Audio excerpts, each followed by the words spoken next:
Hello, everybody. Welcome to this edition of Armor's Have You Heard? My name is Bear Hanson. I'm the hoof representative here at Armor Animal Health. I will be talking to a couple hoof trimmers today about their lives being a hoof trimmer and also running their other businesses. I've been here for almost 2 years now. I love my job. It allows me to work with hoof trimmers and also dairy farmers and the likeliness of that. So let's get started. I have Martin Van Beek from New Mexico and Landis Sensenig from Wisconsin. Ed Koziel couldn't make it with us today. We had the scheduling change, and work-wise for him, we always know we can have the perfect plan, but when it comes to dairy cows, your schedules are never the same. So Martin, let's start with you. Why don't you give us an introduction, and we'll go from there. Hi, I'm Martin Van Beek from Clovis, New Mexico. New Mexico is a town on the eastern border of the state, right up against the Texas Panhandle. It's not very pretty here, but if you like working with cattle, this is paradise. I've been a hoof trimmer for almost 18 years. I came to the United States in 1989 with the American dream to have my own dairy farm, and I accomplished that dream. I had a dairy farm in Texas. When I got out in 2001, went to work on a large dairy farm in New Mexico.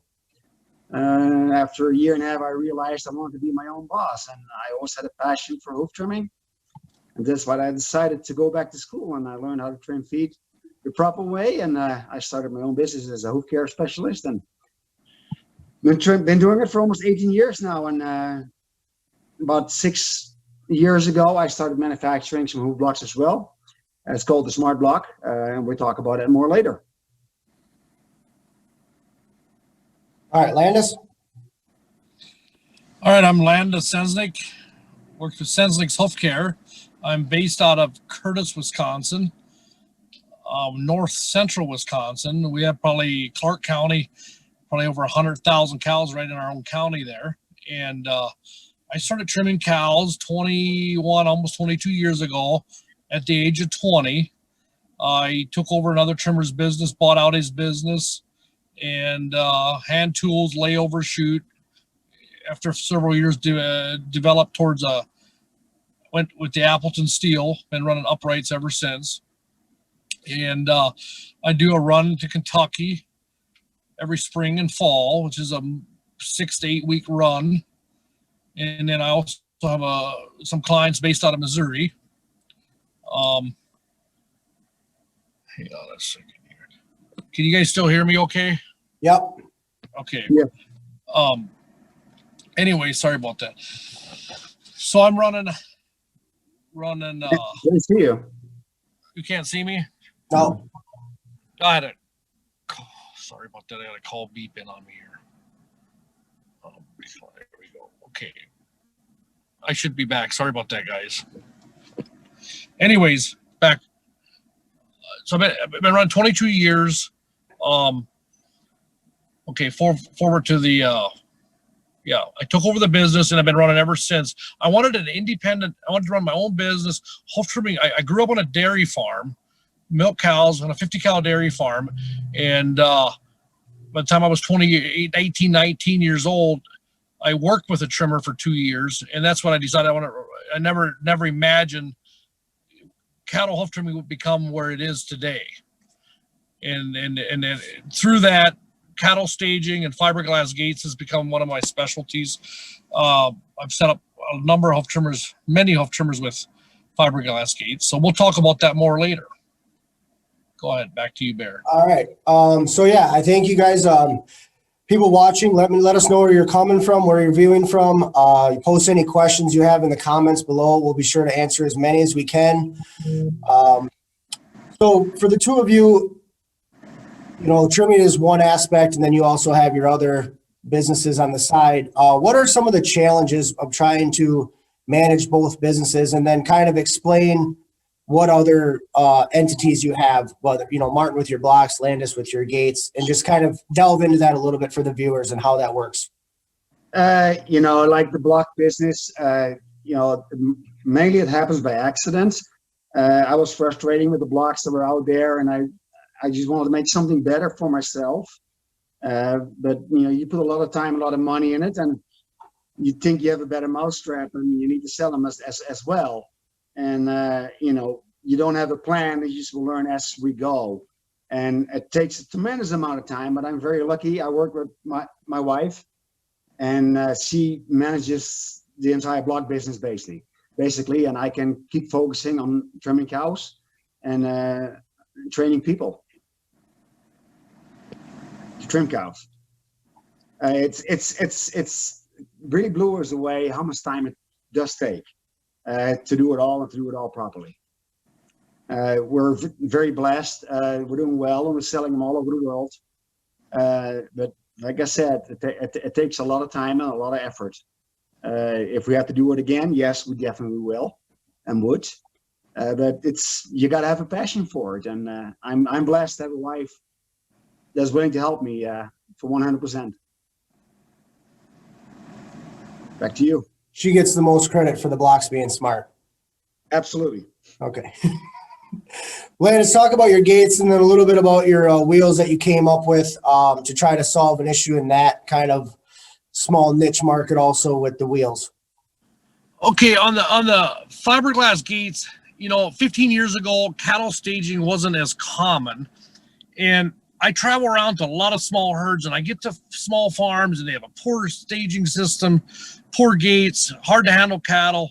And we're doing a lot of stall barn cows, so these cows handle real hard, diving in. So gates became the secret then 15, 16 years ago, when we come up with the fiberglass gates, I thought they were very indestructible, very good gates, but it seemed like the industry wasn't ready for them yet at that point. There was I made them available, but I didn't really care. It was just sort of a fun thing. I set up a couple trimmers with them. Well, then up to about 6 years ago, is when they really became a hot ticket. And so basically, generally speaking, it's not a full-time business. It's just a sideline. I get 1 to 3 orders a month for gates. And it probably has grown into a little bit more than I ever expected it to. But it's been sort of a hobby on the side. I don't want it to get, I have farmers that say, I'll buy it, but I don't want to mess with the farm. Then you get to a full-time, trimming is still my mainline thing, really is. But it's fun helping trimmers, get a good staging system and the camaraderie that goes with it. The Hoof Trimmers Association and the conferences, it's what it's all about, really. It's a lot of fun. Then on the DuraTrim wheel, it probably several years ago when the 2mm wheels, that's what inspired this to happen. The 2mm wheels were no longer available, so I didn't want to change to 3mm, more cost per insert. So I decided to come up with my own. There were some improvements I wanted to make. I wanted a little bit more aggressive wheel, which is not for everybody, but I wanted a few change designs that I thought were flaws in the wheel on longevity, but do work very well for many people. And probably one of the unique features is the precision milled pockets, which allow for the 2mm inserts to mount precisely every time. No twisting or turning, and always a consistent feel for the trimmer. And the second, I designed the wheel with a threaded arbor that eliminates the need for a wrench to mount or remove the wheel. This makes for fast, more efficient wheel changes in the field. And then the Duraback system, which is the industry first design that creates an integrated backer plate for the 2mm inserts that virtually eliminates blade breakage and greatly extends runtime. Because I do a lot of stall barn hard feet, so what happens is the wheels would get worn, you start getting a high blade breakage, and especially worse if the carbides were more brittle or harder. So with the integrated backer system, it's actually wider behind the insert, so it supports the whole back of the insert, so you don't get any blade breakage. Very little blade, so it's huge that way. And you can continue running the 2mm insert. The 3mm is thicker, but you're paying $1 an insert more generally. So now you can keep running your 2mm. I always felt the 2mm has a more razor sharp edge, because I don't like to stop and sharpen blades. So $1 an insert, whatever, you can figure the cost yourself, but so that's the main thing. So I believe it's, I made the wheel a 1/4 inch smaller. And then our biggest thing was I came out with the rim cut, which truly trims all the way on the rim, which is more aggressive. It takes a little to get used to it, but you can model so much better with them. I have guys getting more and more onto them, and it's becoming a higher demand for the rim cut. So I think that's, and also with the gate system, we offer the no backers. I was probably the first in the industry there was no backers built a long time ago by people, but I was probably one of the first guys to actually build a no backer, and it was available to the marketplace. But there's other guys also building them. You know, I mean, it just makes for cattle staging is a big deal. I think of it, there again, in the last 3 to 5 years, cattle staging has become so huge for efficient days, 100 cow days. But back to you, Bear. I think that's it. So just to touch up on there, what is a no backer? Okay, so I have it, so it sort of swings across the entryway of a 30-inch alleyway, 45-degree angle. As the cow comes up, it swings forward. She can walk through it, and then it flips in behind her so she can't back out. So if you have a 30-foot lane or a 20-foot lane, you can put 2 to 3 no backers in there. So once they scoot past them, they can't back out the whole way entirely back out the lane again. Which some people do a hang chain, you know, type of thing. But it's actually a little horseshoe no backer that goes probably a little bit, about 60% across the entry when it's straight across. But I tip them forward at a 45, spring loaded, so the cows enter into them better. And you sell those separately, right? They're not just... Yes, I sell those separately. I have a lot of people that call and just order those. Yeah. But sometimes I get guys will want me to build. I standardly make them for my fiberglass gates. I should make them more adjustable, but it's just more things. Yeah, and I manage the whole thing. My wife does a lot of my work. She doesn't get involved in the gate orders or all that. That's personally through me, but she does do a lot of my hoof trimming scheduling. So yeah, that's what allows me maybe to have the time. And sometimes maybe I don't get around to people. I just, I always tell people, just bug me a few times. I'll get it to you, on the gates. Right. So maybe someday when Junior here takes the hoof trimming over here a little bit more, I can focus more on the, manufacturing or whatever. It's more or less just a hobby sideline camaraderie. Yeah. Yeah. I mean, it's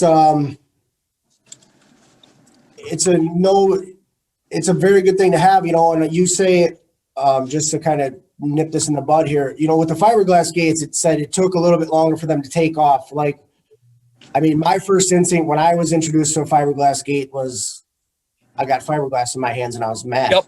Because I wasn't used to how you take care of them. They weren't my gates. They were the farm's gates. Yep. So was that a big key, or was it just, it wasn't made of steel, so it's not going to last? Right. So, on the fiberglass, what we do now is they're sandblasted, it's sanded, and then painted. So and that was a big concern when guys first got onto them a little bit, and it's been really good. The original stock, we had a lot of gates that we used just clean stock, Well, then we started sanding them and painting them, which the set I have on my rig right now are almost 7 years I've been using them, and I'm going to replace them soon. They're still working fine, but these were never painted from the beginning. So as wear and tear, they were starting to get a little bit itch. Well, then I just take and clear coat them with hardener, and then that lasts for a year or two again, cleans them right up. But the durability, they have no memory. They're always straight when you're done. That's what's nice when you're paddling. I carry 150 foot of gates with me, on my hydraulic system on the back of my flatbed that flips them right down off the side of the truck. I carry 6 gates on the chute just to keep the weight off the chute so it ain't so hard on my axles. But I know some guys are overloading their chutes, but whatever, But they're always straight when they're done. They always plow upright, and they're not as light as aluminum. An 8-footer weighs approximately 65 pounds with the hinges, and that's probably my favorite gate. I make 10s, 12s, I mean, some guys want 6 footers, 4 footers, 2.5 footers. I've been getting a lot of demand lately for guys are wanting if I don't make a gate with a man pass in it, which I have done a small man pass deal, but I haven't really punched a bunch of them out, which I might do that with a little aluminum opener gate. One guy did a 2.5 foot gate with a rubber flap hanging in it, where you just push the flap open, duck through. So that might be something I might be bringing to the market yet. Okay. Well, 2021. You're right. 2020. So for both of you, kind of, Martin, you expressed, you weren't happy with a block that was currently out there, so you went to make your own. Landis, you wanted better gates, a better wheel. Well, like, other than that, like, how hard was it to kind of go into that territory? Because you're kind of risking your sanity almost, because if you build something that you like or make something that you like, and all of a sudden it just doesn't come to fruition for what you would think it would be in the market. Like, what is the mindset going into like really getting behind something and saying, okay, I'm ready to release this to the public as to sell it? It's a very long road.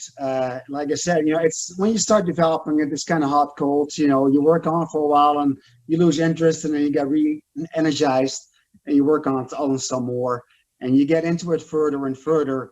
And manufacturing and all these things, I didn't have a clue about it. I'm a hoof trimmer, I'm a farm boy, but there's help out there, and there's people that are willing to help you. You're just gonna have to look for it. When we started manufacturing our blocks, it was one of the main priorities was that it has to be comfortable for the cow.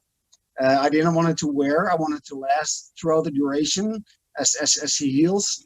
I didn't want it to slip on the concrete. The blocks had to be manure pump friendly, so we get as little issues in manure pumps as possible, and it had to be made in the United States. A lot of other products are out there, they're made in China. They could be a whole lot cheaper, but that was not an option for us. We insisted it had to be made here. We found a great manufacturer in Fort Collins, Colorado, who makes them for us. We're very happy with him. If I have questions, he can answer anything. And like I said, we just learn as we go. You dive into it, and there's a point. There's no turning back. You have to move on.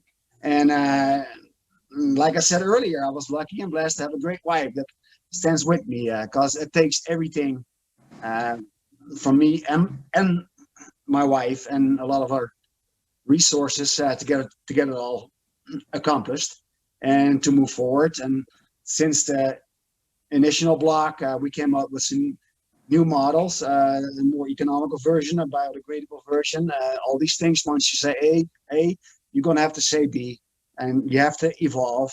And that's what we're trying to do. And we just keep the cow in mind as our number one priority.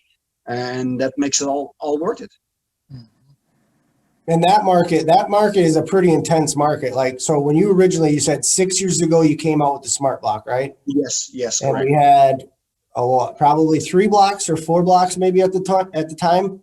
You had your oak blocks or wood blocks, and then some hard plastic blocks. Yes, but that was about really all that we were. Now we probably have close to a dozen different blocks out there. Yeah. So knowing that price is going to affect things and quality is going to affect things, like how do you walk that line of like, I got to make a quality product and somehow make it marketable price wise, but yet not kind of get away from your standards of what you would actually want out of the block?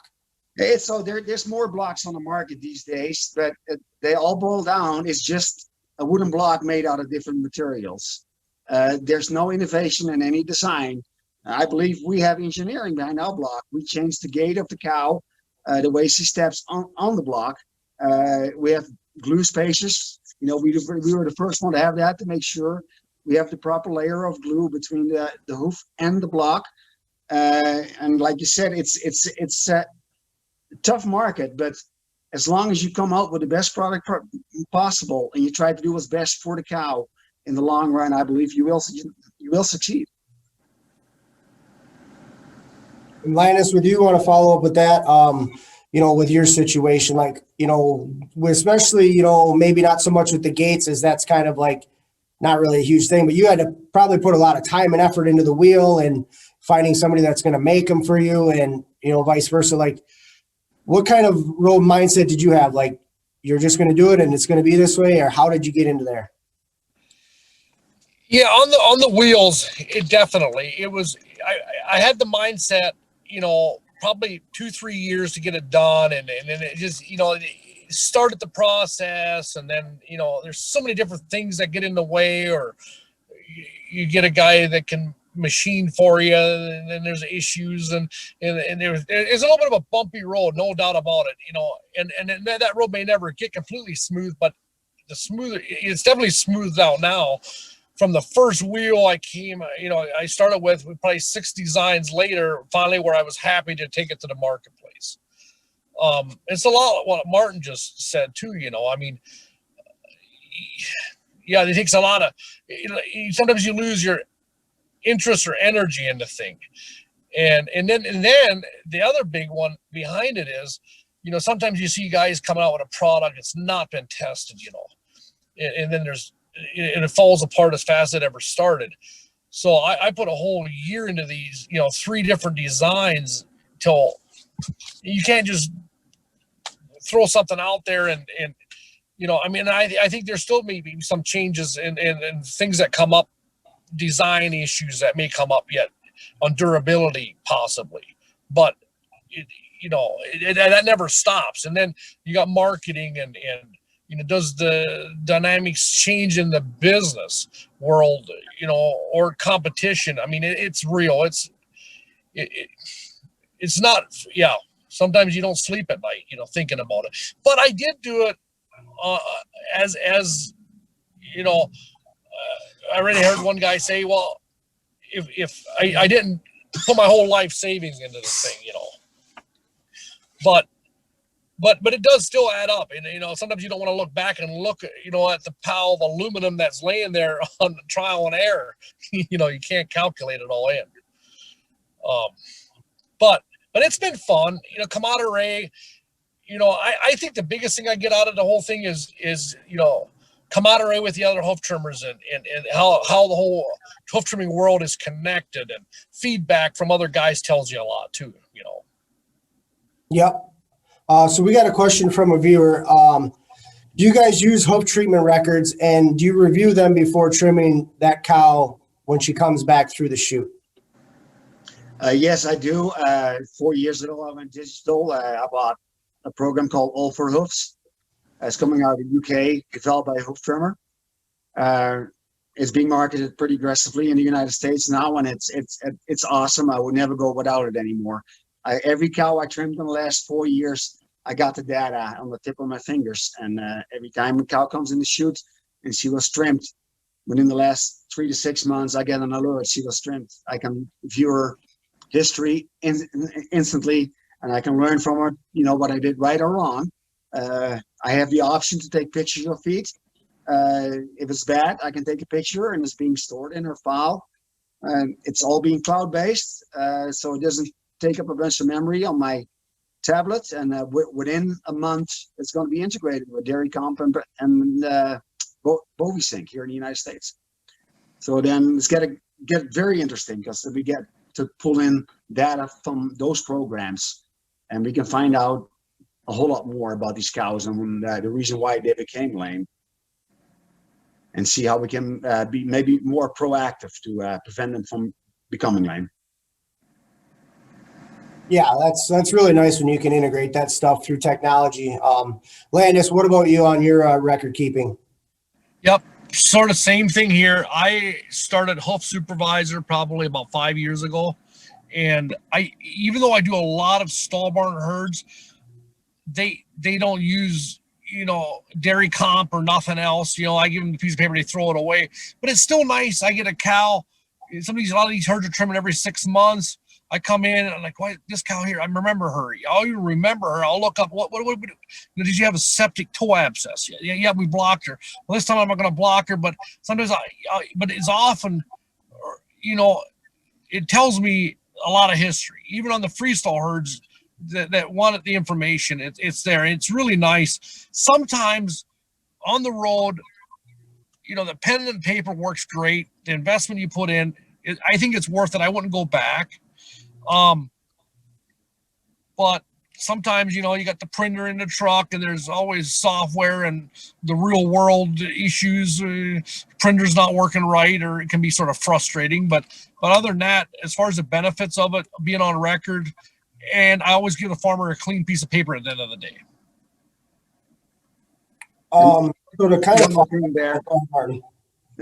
See, with Alpha Feed, we have the option. We can we email all the reports to the farmer, and we can choose who else is going to get reports. So we can send the report to the herd veterinarian, nutritionist, milk buyer, whoever we chose can have access to that data. So we can share it with a whole lot more people than just ourselves and the farmer. And I think we get a better group approach, to make the farm as successful as possible. So yeah, going back. So Martin, how long did you have all 4 feet?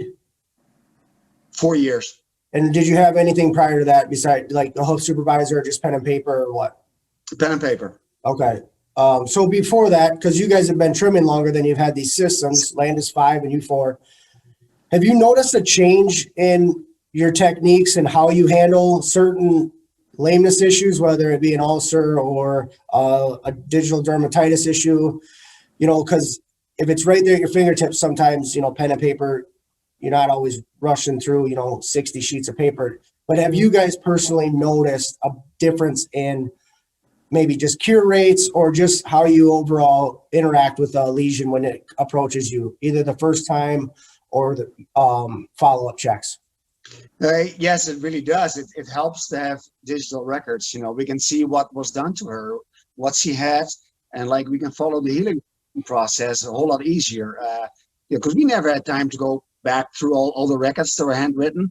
We're holding a grinder all day, and our handwriting is never really great at the end of the day. I'm holding a grinder that shakes hard, and now we have great data to look back on. And I believe we've gotten better in our treatment protocols, the block type that we use, and topicals that we use. I believe if a lame cow, doesn't matter what it is, if she's been treated on time and properly, we get 100% cure rate. We do not have any issues with that, and we didn't used to have that, and we do now. Yeah, Landis, what about you? I would agree with Martin on that. It does. I mean, they're going to do a lot of small herds. The farms have pretty personal relationship with their cows. On those type of herds, it doesn't gain me a whole lot. More on septic problems, it gains me some.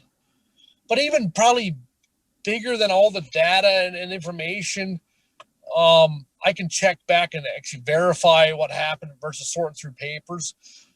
But I think even giving the farmer a clean printed out computer hoof supervisor, or all 4 feet, whatever it is, we give them a nice printout, but it looks more professional. And even the other thing I think it does for the farmers, for me and my client, it makes me look proactive to my client.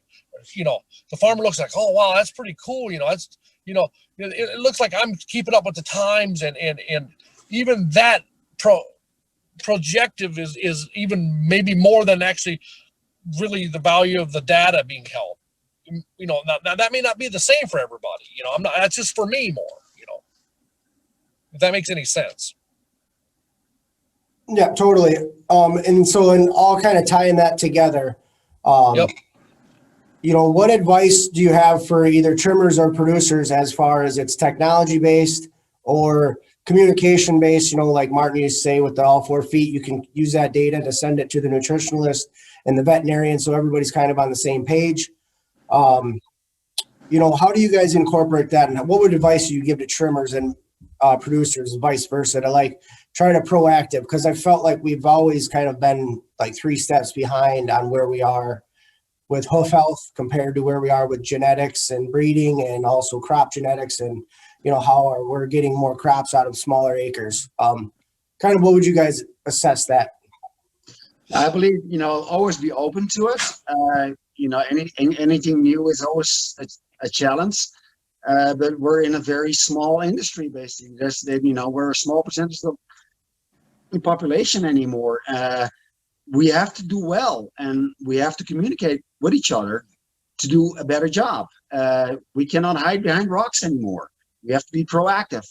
And I believe technology and the communication that we have these days can help us to get there. Be as proactive as you can be. Landis? Yeah, I believe I lost my train of thought here for a second, but I'm with Martin. Yeah, the proactive part, totally. It helps us be better in the field. The other big thing I was going to maybe talk about that was really neat with the farms is when we have the printout paper and it shows the pie graph of what percentage of cows are lame, and I mean it's right there. When you're leaving the farm, you go over the percentages, and then you can go, and then they'll go, well, what was the percentage the last time? I can pull up the last several trims, and that I use actually more often than not. I'm talking more on a 70, 80 cow stall barn herd, right? And we'll sit down and look and compare. Oh, it's improving, or it's getting worse, or even here as I'm doing my Kentucky run, they've had a really wet summer down here this year. So I normally I can make a whole Kentucky run and put a total of 20 blocks on in 8 weeks. Well, I probably put 200 blocks on it, 7.5 week run. I'm covering probably close to 70 farms on this run, 2 farms a day. So just with a wetter summer, these cows are going out on pasture, and in the winter they stay more in on the pasture mats, where there's more overgrowth issues. But as they go out, yeah. So we can look back and compare data. It's huge that way, versus your bigger producers, they'll look at it to see, but people still got to sit down and look at this stuff, Yeah, the smaller farms, I mean, you kind of hit it on the head there. I mean, they're going to look at that a lot closer than maybe a 3,000 cow dairy farm or even a 1,500 cow dairy farm, because, there's so much more going on, whether it's management with people or just equipment, all that. So I can understand with you, it's, you mess up a few times here, you have a few issues there, and it's all of a sudden, it's a big deal because they know every single one of those cows. Yep, personally, yep. Mm-hmm. Okay, so we're about wrapping up here. If you guys have any more questions for Martin or Landis, please feel free to fill them in there. Any takeaways, Martin? Like, what would you go away? Obviously, having a wife to wrangle everything around you guys back home, that's always awesome to have. Yes. But Martin, you got something you're about to send out. Like, explain that a little bit more. What are you guys launching here? Oh, excuse me. Can you say that again? What do you got coming out here? You got a sample pack, or you said something about that? Yeah. More information? We got several different blocks. We got our original blocks, and then this year we came out with our Eco, large and small, and our biodegradable blocks. If you're not familiar with our products, give Bear a call, and he'd be happy to send you a sample pack. We get ready for him to send out, and you give him a try and see what you think for yourself. What's all included in the sample pack? A sample of each of our blocks. We got one regular left and right. We came out a couple of years ago with thin blocks for thin soles or very minor issues. One of each of those. An eco block, very, very, very, very flexible, very doable. They got a double slope, and you're changing the angle the cow walks on the blocks. You get a better gait while she walks as she heals. And the white ones are the exact same model as the Ecos, but they're biodegradable. They're made out of biodegradable material, and they're all in there. Okay. Any parting words for you? And some information about all of our products, of course. Okay. Landis, any takeaways for you on here? No, if you need any fiberglass gates, just personally contact me, and I'll get you set up. And And also on the Dura trim wheels. Also, if you have any questions, don't be afraid to call me. I can be hard to get a hold of, but I do get all my voicemails. So I'll make a connection with you. But other than that, back to you, Bear. You might have to leave 4 voicemails, everybody. So remember that. It might, 4 voicemails and 8 text messages, and then you're on his radar. Then you get on, once you get, yeah, you just got to get on the radar. Yeah. Well, we do have one last question here. For both of you, I guess, Martin, this is going to be easy for you. What big of an area do you cover? And do you work cooperatively with other trimmers in your area?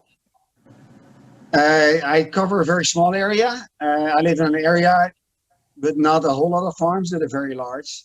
So I got eight dairies that I service on a weekly basis, and they're all around my hometown. Most days I'm even home for lunch. I do 2 stops a day most days. So in between stops, it's around lunch. I can come by the house, and if I don't have that option, my wife comes meet me at the dairy, and we have lunch together there. So yeah, we are a team. We are always together, and we can discuss everything together. We do not work with other trimmers. People ask us why. Our schedules are booked. We only have large farms here. We don't have any smaller ones, and everybody is on a weekly schedule to trim at all these farms. So nobody has time to come help me, and I don't have time to go help them. It would be fun, but it's just not the option that we have. Okay, so it sounds like you're bragging a little bit, but we'll move on. That's nice. I mean, in Landis, you'll agree, right? Like that would be every trimmer's dream to just 20 minutes from home, pound out a couple of dairies and go back home for dinner with mama. Hey, Martin, do you ever get bored with your life? Nope, I do not. It is nice. You know, we got the setups. Yes. I don't have to carry any gates. All I carry is the chute. It's all a permanent setup, and it's nice to know where I go every Monday. But on the flip side, they expect me to be there every Monday. Mm-hmm. If I go on a vacation, well, the work is there, so we have to look ahead and catch up and things like that. So it's always, my schedule is set for the rest of my life, basically, if there's no changes, and I'm happy with that. Mm-hmm. Trust me. So, you know, trimming I do close to my home, and I do some I work with some in-house trimmers, and that area gets larger. I travel up to about 5-6 hours, and we go to those farms a couple times a year, and we work with in-house trimmers and keep them on the right track. But that's not my regular trimming schedule. Right. Well, Landis, you live in Curtis, Wisconsin, and you're in Tennessee right now, so your area is just a touch bigger, obviously. But you make your trip where you go. Yeah, I'm sort of if you probably look at my life, I do have a pretty serious routine. It looks like I'm random all over the place, but I'm not. Everything is pre-scheduled. I actually have a guy here that does all my scheduling for me in Kentucky. And we're covering about 90 farms in Kentucky. I have another trimmer I help up in Davis County, Indiana. There's about 23 farms there. And then Missouri has about 45 farms that I work with. And Wisconsin, we had 3 crews rolling up there at one time. They're all independent now. But I would say Wisconsin alone is over 300 dairies. What I do of those dairies is probably, I'd say 80, 90 dairies, different dairies that I cover in Wisconsin too. So I'm covering, 250 plus dairies a year, do a lot of 2 farms a day, Mm-hmm. So no, it keeps it interesting. I started learning to travel, scenery changes. There's pros and cons to all of that. I mean, on the side note, Martin, is very, very, and I think you can get very used to that too. sort of sometimes I get home too long. I get restless feet. I'm like, well, where's my next run in? And then I do a little out of state hunting too. I try to keep fun in it too, keep the fun in it, and it becomes a little bit addictive, I think, too. But no, I really enjoy it. Someday I dream about having a settled down life. It hasn't happened yet. I'm not sure why, but no, I meet a lot of people, so it keeps it interesting. Well, yeah, it was a pleasure. Like I said, first time I ran into you was just in Vermont here last July for that get together. That was a blast. We got another one coming up here at the end of October, the 23rd and 24th. So the guys coming out there, that'll be fun to meet with them. I want to appreciate you guys' time. It was a blast. I'm glad you guys got to talk about your experiences a little bit, explain yourselves to the community that is of Facebook and Armor Animal Health. I want to, again, thank you so much for giving us 30 minutes or, well, an hour now. But yeah, it was a great time. I want to thank everybody for joining. Please tune in next week at 3:00. We will have Dr. Mike Nichols from Beringer Ingelheim and Taylor Eckhoff talking, one of our beef customer reps. They will talk about calf vaccination, the intersection of health, risk, and opportunity. You will not want to miss that. So like I said, I want to thank everybody for your time, tuning in. This was a pleasure for me to learn more about you guys at a personal level, as much as I just talk business with you guys most of the time. So that was great. Again, thank you everybody for tuning in. This is Have You Heard with Armor Animal Health, and we'll see you next week. I want to thank you for having us, Bear. Yep. Thank you.